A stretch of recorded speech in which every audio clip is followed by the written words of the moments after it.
members of Philippine Navy crew.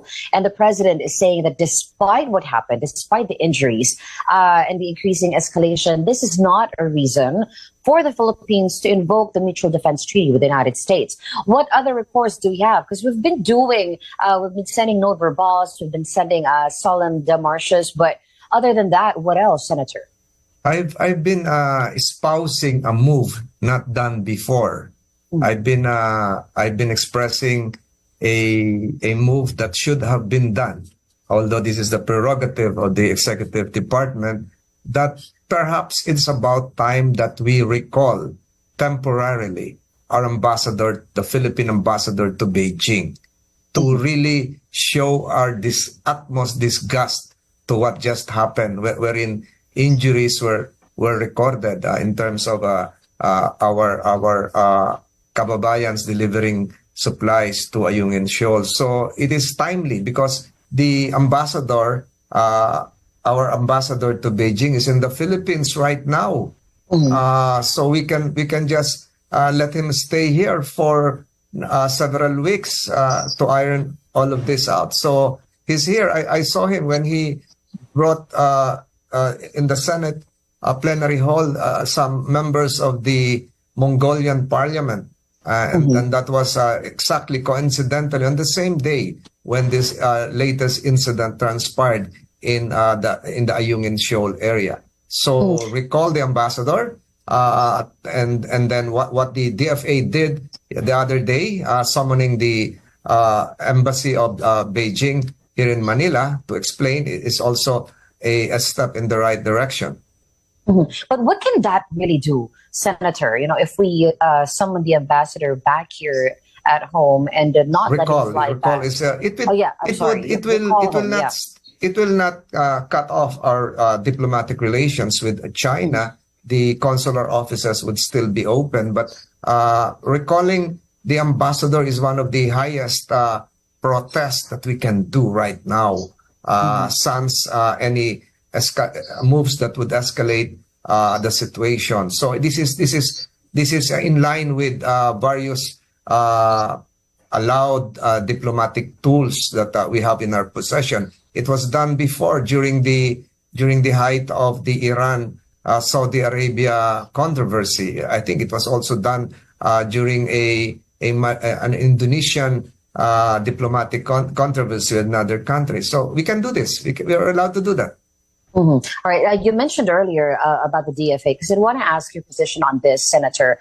Our resupply missions have always resulted to bullying of the Chinese Coast Guard or the Chinese militia. Is it time for the DFA to finally revisit the idea of using gray ships as escorts, considering that the ships that the Chinese Coast Guard and the Chinese militia use are far greater and bigger than what we have for escorts on the resupply boats? It can be an option, but if you will recall, during that incident, just 10 nautical miles are two Philippine Navy vessels. And if you will recall, there appears to be a pattern here, a trend that I've been trying to figure out when resupply missions are occurring. And I'm just trying to tie up some loose ends. It would appear that they dislike the manner of our resupplying when it comes to several ships being involved. So I would leave that to the naval authorities as well as the Coast Guard to plan the most appropriate move. But definitely what China is doing right now is against all existing international laws, humanitarian laws, probably can likewise be invoked. So the one good thing for us is that the entire international community is supportive of the Philippines right now. Let's talk about the Philippine Maritime and Admiralty Zones bill, Senator Francis.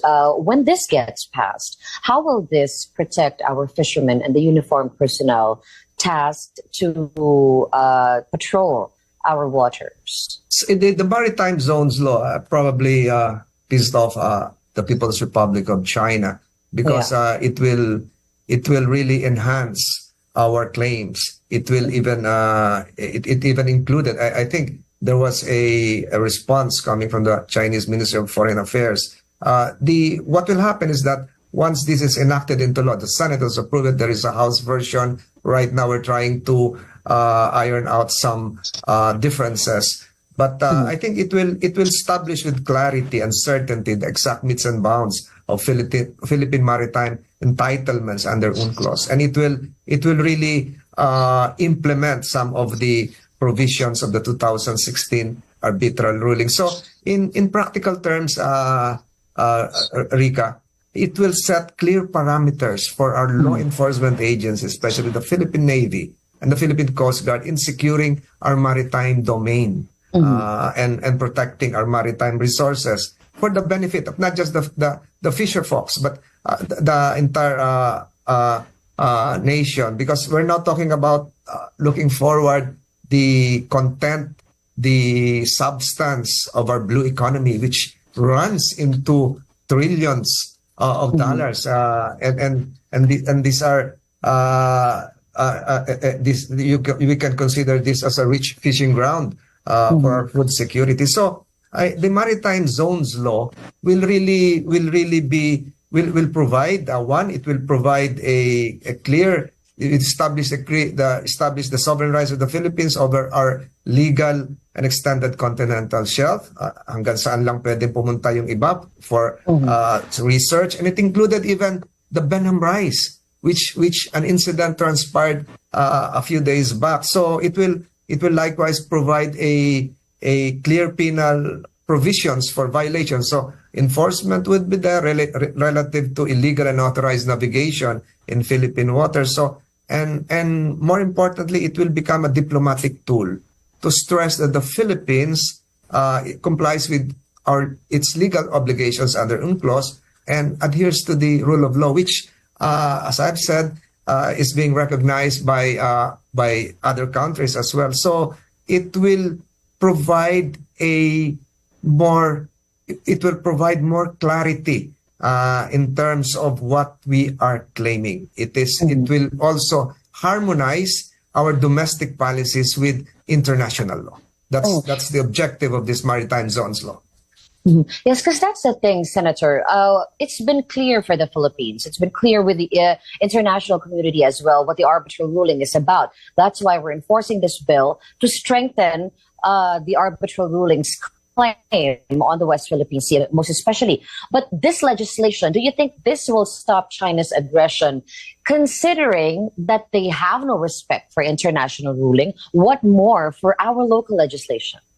Definitely, others will have a second opinion here. China might not totally stop or its aggression in the same manner as even if we enact criminal laws, will it stop criminals? Even if we stop, we promulgate other laws, will it really prevent? So the purpose here is really to highlight our rights, to deter, and to make penal provisions more clear. So the objective here is not to total. While the objective is to totally stop, the enactment of a law will not prevent violations thereof. We've seen that. Ang dami natin batas, and yet we have violators. Bawal mag-hack. We have violators, etc., etc. We have a revised penal code. That's why we have courts. So what this law, I underscore, the enactment of the Maritime Zones Law, the approval, would be a sovereign exercise of an expression of our sovereign powers to chart the direction of Philippine archipelago na atin talaga to. Kung merong violate, there will be sanctions. There would be. But again, in practical terms, we will have our law enforcement agencies, as I've mentioned, the Navy and the Coast Guard, and even our immigration authorities. They will have better tools in safeguarding our maritime domain.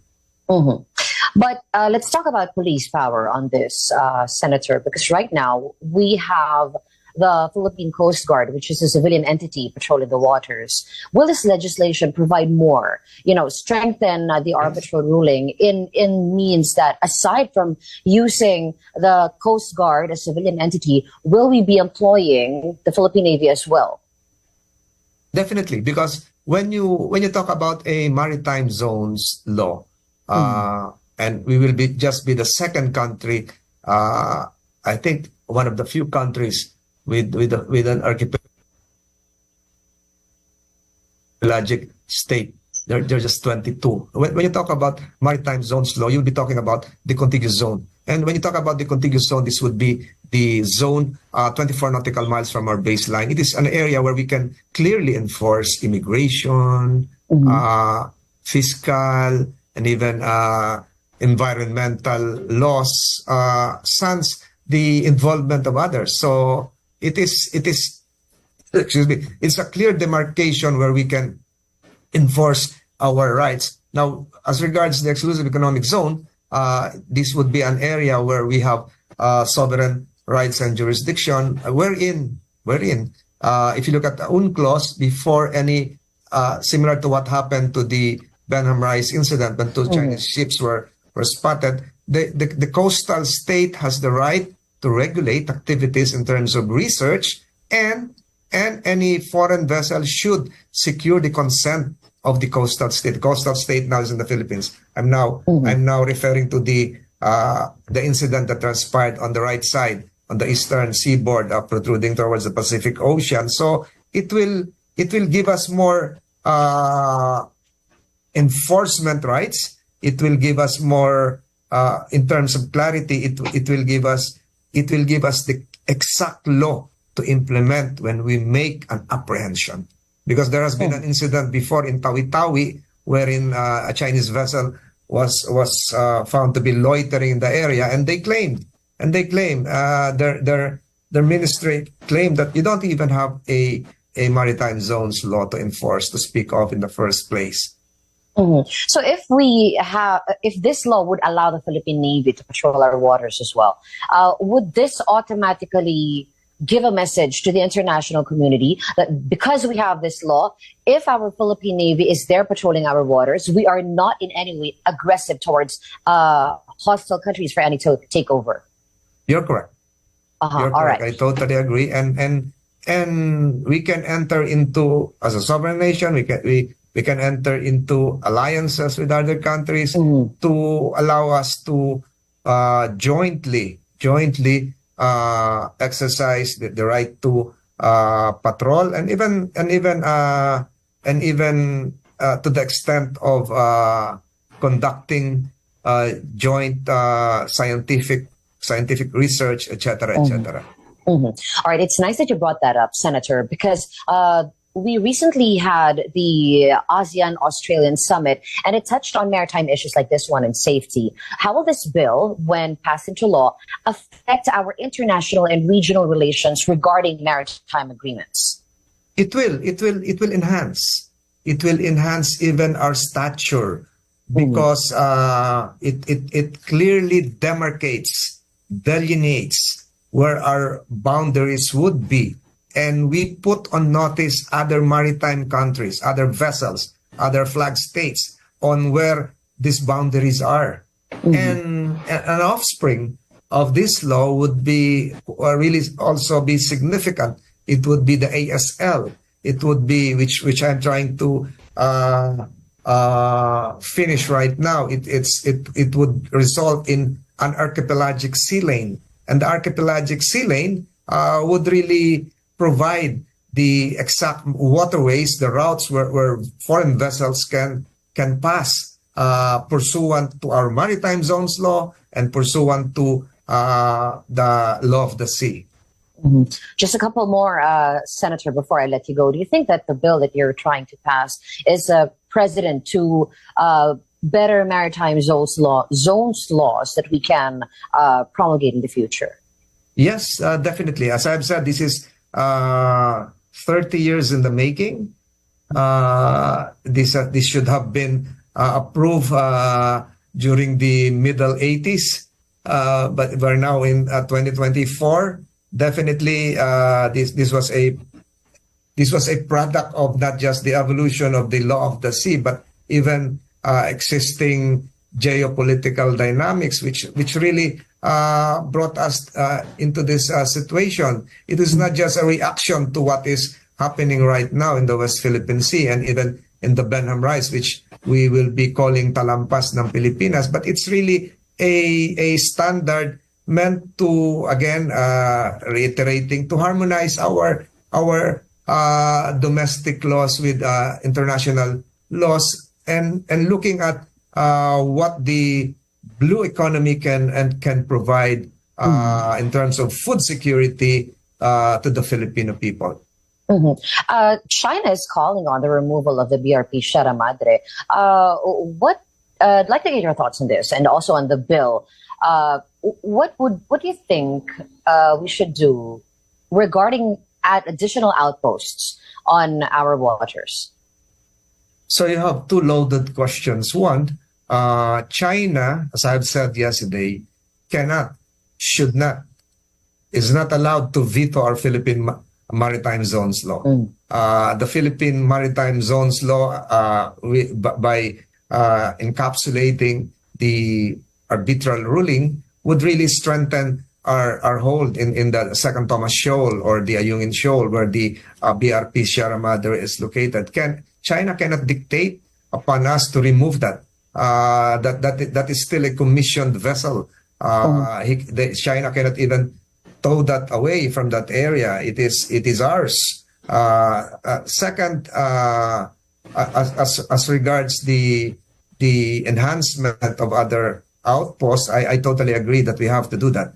Not just in the West Philippine Sea area, but in the Philippine Rise or Talampas ng Pilipinas area. And I have been, modesty aside, personally involved in discussions on how this can be done soonest. And there are lots of innovations and structures in place right now, which would really show that the Philippine Navy, the Philippine Coast Guard has done a lot. And I commend the leadership of both organizations for being very proactive in this.